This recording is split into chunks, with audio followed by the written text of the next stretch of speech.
எல்லா பெற்றோர்களுக்கும் பிள்ளைகளை நல்லா வளர்க்கணும்னு தான் ஆசை. ஆனா 10ஆம் வகுப்பு படிக்கும் போதே புத்தகத்துல காதல் கடிதம் கண்டுபிடிக்கப்படுது.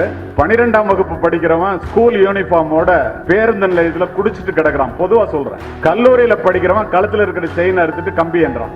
இந்த தவறுகள் எப்படி நடக்கிறது என்று பார்த்தால் ஒரே காரணம், பிள்ளைங்க வளரும் போது அம்மா அப்பாட்ட அணையும், கேள்வி மீது கேள்வியாக கேட்கும், அன்பு செலுத்துகிறார்களா என்று பார்க்கும், தன்னிடம் நேரம் செலவு செய்கிறார்களா என்று பார்க்கும். இதெல்லாம் இல்லைன்னா கொஞ்சம் கொஞ்சமாக நட்பு வட்டாரத்தை நோக்கி செல்லும். நட்பு வட்டாரத்திலிருந்தே குடிப்பழக்கம், போதை பழக்கம், புகைப்பிடித்தல், பெண்களிடம் தவறாக நடத்தல் அத்துணையும் கற்றுக்கொள்கிறார்கள்.